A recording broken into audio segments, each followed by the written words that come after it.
नमस्कार साथियों, last video में हमने इंग्लिश टीचिंग के सभी अप्रोचेस के बारे में विस्तार से डिस्कशन कर लिया है। यदि आपने वो वाला वीडियो नहीं देखा तो प्लेलिस्ट में जाकर के आप देख सकते हो। आज के इस वीडियो में हमने aspect of English teaching, methods of reading, methods of writing, methods of grammar और ऑडियो लिंगुअल एड्स के बारे में डिस्कशन किया है। तो वीडियो में हमारे साथ अंत तक जुड़े रहिए। यहाँ पर हम सबसे पहले लेते हैं aspect of English teaching. English teaching के एस्पेक्ट्स के बारे में बात करते हैं तो सबसे पहले हमने यहाँ पर ले रखा है प्रोज टीचिंग। प्रोज टीचिंग के बाद में हम चर्चा करेंगे पोएट्री टीचिंग के बारे में। तो सबसे पहले हम प्रोज टीचिंग के बारे में डिस्कशन कर लेते हैं। सबसे पहले हम प्रोज टीचिंग के बैकग्राउंड और उसके फंडामेंटल जो इन्फॉर्मेशन है उसके बारे में डिस्कशन कर लेते हैं। The teaching of English pros is important for English language, यानी इंग्लिश लैंग्वेज के लिए प्रोज एक अति आवश्यक पार्ट है। ये इसका होना बेहद ही आवश्यक है। इस grammar, new vocabulary, pronunciation and knowledge regarding the subject, यानी जो प्रोज टीचिंग है इससे संबंधित ग्रामर, न्यू वोकेबुलरी, प्रोनाउंसिएशन और नॉलेज ये सभी जरूरी है क्योंकि ये सभी इंग्लिश टीचिंग के एसेंशियल पार्ट है।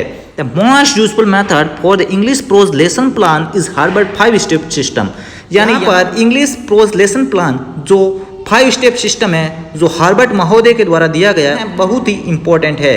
तो उसके बारे में यहाँ पर कुछ स्टेप दे रखे हैं, उन स्टेप्स को आप माइंड में रखना। यहाँ पर हार्वर्ड 5 स्टेप सिस्टम के जो 5 स्टेप है वो इस प्रकार है। First preparation, second presentation, third comparison and association और फोर्थ है जनरलाइजेशन और फिफ्थ है एप्लीकेशन। तो हार्वर्ड के 5 स्टेप है, ये आप माइंड में रखना।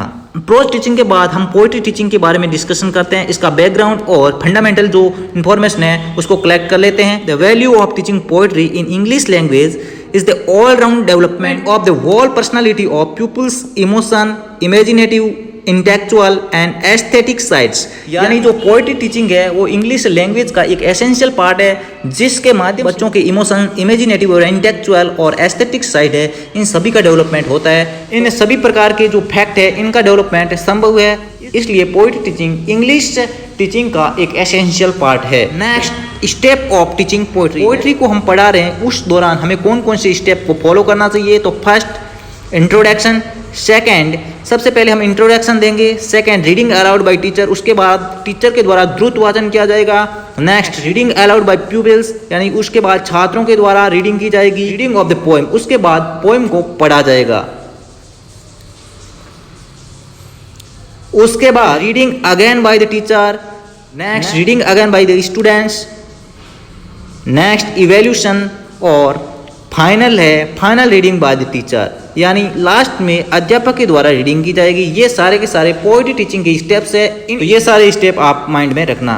एस्पेक्ट ऑफ इंग्लिश टीचिंग के बाद अब हम डिस्कशन करने वाले हैं methods of teaching in reading. Reading को हम किन मेथड्स के माध्यम से पढ़ाए तो छात्र अधिक और रुचिकारक तरीके से सीख सके। तो यहाँ पर हम उन मेथड्स को जानने की कोशिश करेंगे जो रीडिंग के लिए बेनिफिशियल सिद्ध होते हैं। तो सबसे पहले रीडिंग का जो मेथड है अल्फाबेटिक मेथड ऑफ रीडिंग, यानी रीडिंग का अल्फाबेटिक मेथड, इसके बारे में कुछ बेसिक डिस्कशन यहाँ पर जान लेते हैं। First, it is called ABC और spelling method because in this method the alphabets are taught first and they are put together to make word phrase and thereafter that the sentence are framed, यानी इस method को हम ABCD या फिर spelling method के नाम से भी जानते हैं क्योंकि इस मेथड में बच्चों को सबसे पहले लेटर्स के माध्यम से सिखाया जाता है, लेटर्स के बाद वर्ड्स, उसके बाद फ्रेज और देयर आफ्टर हम सेंटेंस को फ्रेम करके बच्चों को सिखाने की कोशिश करते हैं। तो ये मेथड है, ये भी छोटे बच्चों के लिए काफ़ी बेनिफिशियल सिद्ध होता है। Next, the process of this method is letter, word, phrase और सेंटेंस, यानी इस मेथड में हम बच्चों को लेटर, फिर वर्ड, फिर फ्रेज और फिर कंप्लीट सेंटेंस सिखाने की कोशिश करते हैं। रीडिंग का next method the phonetic method और फोनिक मेथड, यानी इसको हम फोनेटिक मेथड या फिर फोनिक मेथड के नाम से जानते हैं। First, in this method importance is given to the sound of the letter rather than the letter, letters के बजाय लेटर्स के साउंड पर यह मेथड फोकस करता है। Next, it is a scientific method and gives opportunity to practise individual sounds, यानी अलग अलग जो लेटर्स होते हैं उनका अलग अलग यानी इंडिविजुअल साउंड्स है उसका प्रोनाउंसिएशन किस प्रकार होता है उस बारे में जानकारी इस मेथड के माध्यम से हम बच्चों को दे सकते हैं। ऐसे में बच्चों में रुचि अधिक जागृत हो सकती है। रीडिंग का नेक्स्ट मेथड, यहाँ पर हमने रीडिंग का अल्फाबेटिक मेथड, फोनेटिक मेथड यानी फोनिक्स मेथड के बारे में डिस्कशन कर लिया है। अब जो रीडिंग का मेथड वर्ड मेथड या फिर लुक और शे मेथड, इसके नाम से भी इस मेथड को जानते हैं। तो यहाँ पर वर्ड्स मेथड में हम बच्चों को किस प्रकार सिखाते हैं इसके बारे में जानकारी हम प्राप्त कर लेते हैं। First, as the name suggest, जैसे कि नाम से आपको पता चलता है कि इस मेथड में, in this method words are used that unit of teaching, यानी जो यह मेथड है इसमें जो वर्ड्स होता है ना, इसी को हम एक टीचिंग की यूनिट मान करके पढ़ाया जाता है। यानी वर्ड्स मेथड में हम बच्चों को एक एक वर्ड के बारे में सिखाने की कोशिश करते हैं। किस प्रकार सिखाते हैं उसके बारे में हम डिटेल से जानेंगे। Next, the help of object, यानी जो भी ऑब्जेक्ट है, विजुअल एड है, कुछ भी, जैसे हम बच्चों को कुछ वर्ड्स मेथड सिखा रहे हैं यानी वर्ड्स सिखाते हैं, तो वर्ड्स में क्या है, कुछ किसी प्रकार का जैसे चार्ट है, मॉडल वगैरह है, ब्लैक बोर्ड वगैरह यूज कर सकते हैं, उसमें कुछ इस प्रकार के वर्ड दे दिए जाते हैं और एक प्ले वे मेथड की तरह हम बच्चों को इस मेथड में सिखाने की कोशिश करते हैं। हेल्प ऑफ ऑब्जेक्ट यानी visuals aid pictures is taken to teach the students, यानी यह जो भी पिक्चर्स होती है उसके माध्यम से बच्चों को सिखाने की कोशिश की जाती है। Next, in this method the importance is given to the whole instead of unit और पार्ट, यानी इस मेथड में संपूर्ण पर ध्यान ज़्यादा दिया जाता है, उस पर ज़्यादा जोर दिया जाता है बजाय यूनिट और उसके पार्ट्स पर। इस process simple to complex, conflict to abstract और नॉन टू अननोन, यानी इस मेथड में सरल से कठिन की ओर, मूर्त से अमूर्त की ओर और ज्ञात से अज्ञात की ओर जो मैक्सिम्स है फॉलो किया जाता है, यानी इन्हीं मैक्सिम्स को फॉलो करते हुए इस मेथड में हम सिखाते हैं। Next method, sentence method of reading, यानी रीडिंग का जो अगला मेथड है वो सेंटेंस मेथड है और सेंटेंस मेथड में हम बच्चों को किस प्रकार सिखाते हैं इसके बारे में यहाँ पर डिस्कशन करने वाले हैं। First, in this method sentence are use the unit of teaching, यानी मेथड में जो सेंटेंस है उसको शिक्षण की यूनिट मान लिया जाता है। Next, teacher write sentence on the black board and the student are made to learn through imitation, यानी अध्यापक जो ब्लैक बोर्ड है उस पर कोई एक मॉडल सेंटेंस लिख दिया जाता है, अध्यापक के द्वारा कोई मॉडल सेंटेंस लिख दिया जाता है, कोई यूनिक सेंटेंस लिख दिया जाता है और उसके बाद बच्चे उसको इमिटेशन करते हुए उसकी कॉपी करते हैं, उसका अनुकरण करने की कोशिश करते हैं। स्टोरी मेथड ऑफ रीडिंग, यानी रीडिंग का अगला जो मेथड है वो स्टोरी मेथड है और इसके बारे में हम डिस्कशन कर लेते हैं कि स्टडी के यानी स्टोरी के माध्यम से किस प्रकार हम बच्चों को सिखा सकते हैं। First, in this method a simple story is taught the students, यानी through this method they can learn words, sentences, framing, यानी इस मेथड के माध्यम से बच्चे वर्ड्स वगैरह और सेंटेंस फ्रेम करना सीख सकते हैं यानी सीख जाते हैं। Next, this is the best method of teaching the small children to read their mother tongue, यह मेथड उन छात्रों के लिए ज़्यादा बेनिफिशियल है जो मदर टंग पर ज़्यादा पकड़ है यानी मातृभाषा ही जानते हैं, तो उन बच्चों को भी इस मेथड यानी स्टोरी मेथड के जरिए हम आसानी से इंग्लिश सिखा सकते हैं। Methods of teaching in reading के बारे में हमने डिस्कशन कर लिया है, यानी जो रीडिंग के जो मेथड्स है उनके बारे में हमने कंप्लीट जानकारी प्राप्त कर लिया है। अब यहाँ पर हम methods of teaching in writing, यानी राइटिंग के कौन कौन से मेथड है उसके बारे में हम डिस्कशन कर लेते हैं। यानी रीडिंग के मेथड्स मैंने कौन कौन से बताए हैं उसको ध्यान में रखना। यहाँ पर हम राइटिंग के मेथड्स जान लेते हैं। तो सबसे पहला जो यहाँ पर मेथड है वो है kindergarten method. Kindergarten method play way method, यानी खेल खेल में सीखना, इस मेथड को हम कह सकते हैं।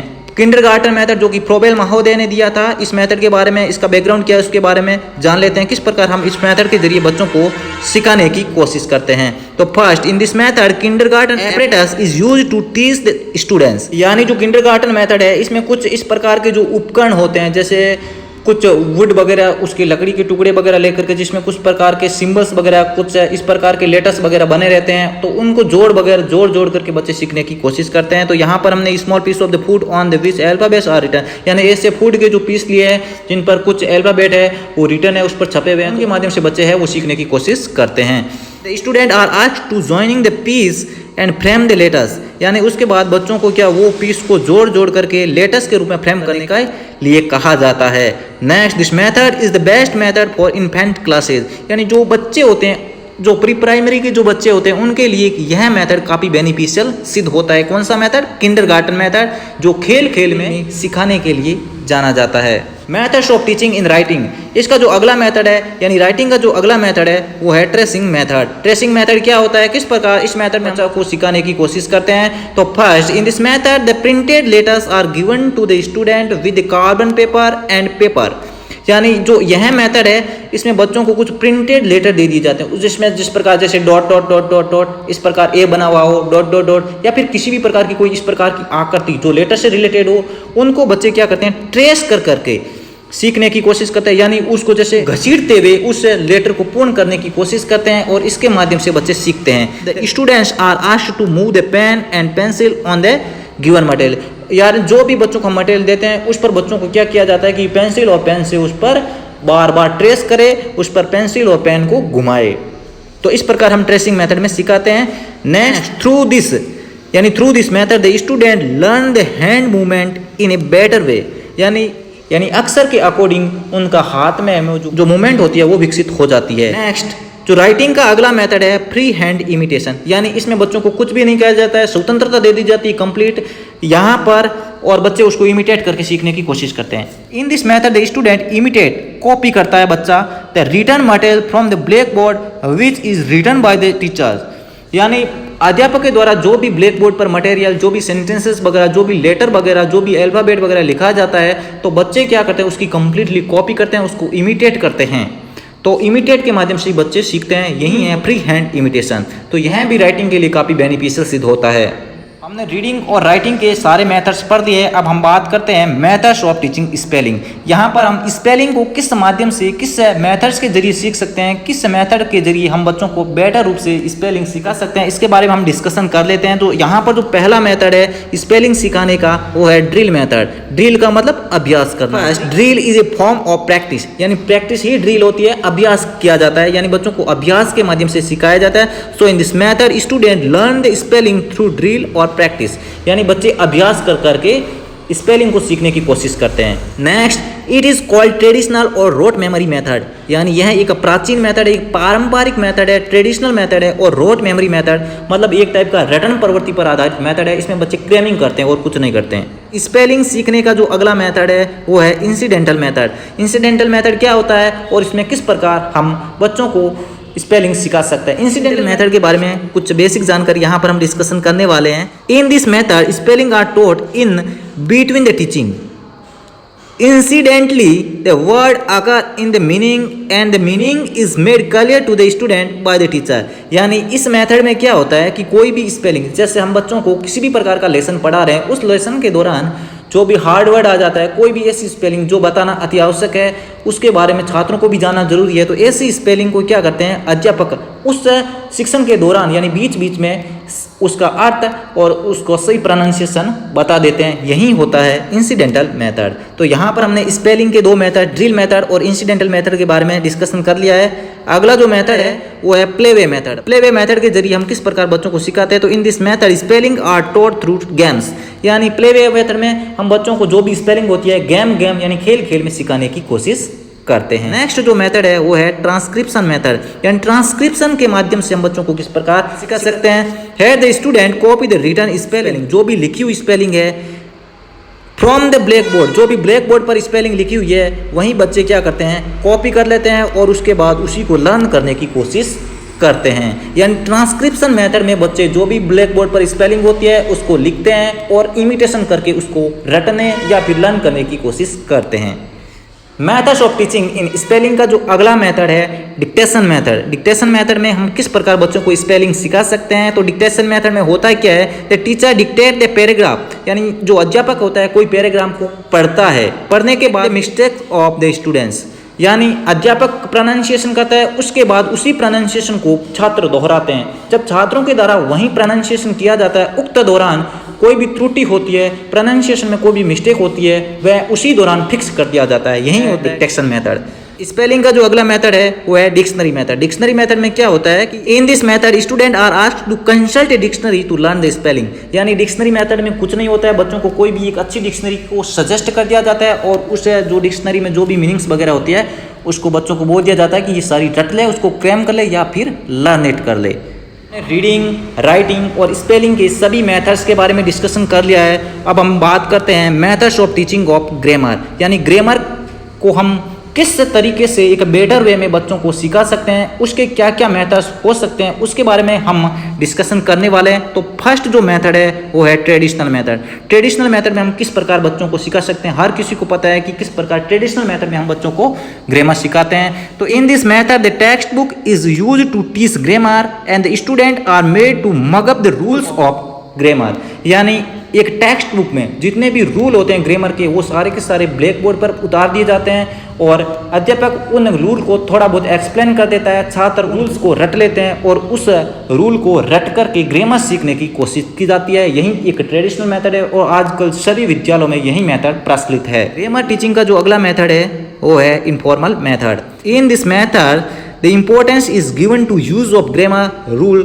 Rather than cram it. यानी इनफॉर्मल मेथड में बच्चों को ग्रामर के रूल रटने की बजाय उन रूलों को अच्छी तरीके से, उन रूल्स को अच्छी तरीके से समझने पर बल दिया जाता है, उनको ज़्यादा महत्व दिया जाता है कि रूल्स को अच्छी तरीके से समझे न कि रटे।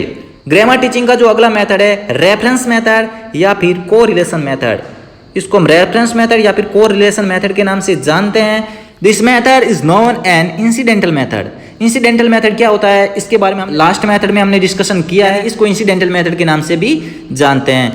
The grammar is taught in between the teaching where the rules of grammar are explained to the students. यानी इसमें क्या होता है जब भी बच्चों को ग्रामर पढ़ाई जाती है, यानी ऐसे पर्टिकुलर ग्रामर नहीं पढ़ाते हैं, कोई भी शिक्षण कार्य चल रहा है, कोई भी टीचिंग चल रहा है, उस दौरान कहीं पर ऐसा सेंटेंस आए जैसे पेसिव वॉइस का कोई सेंटेंस आ गया, कोई टेंस का कोई सेंटेंस आ गया, उसके रूल वहीं पर बता दिए जाते हैं, उस सेंटेंस को वहीं एक्सप्लेन कर दिया जाता है। अलग से इसमें सेपरेट से किसी प्रकार सिखाने की कोशिश नहीं की जाती है। यही होता है reference method, correlation method. The inductive and deductive method यानी आगमनात्मक और निगमनात्मक मेथड, हिंदी में इस प्रकार इसको जाना जाता है। तो ये क्या होता है और इसमें किस प्रकार हम बच्चों को सिखा सकते हैं।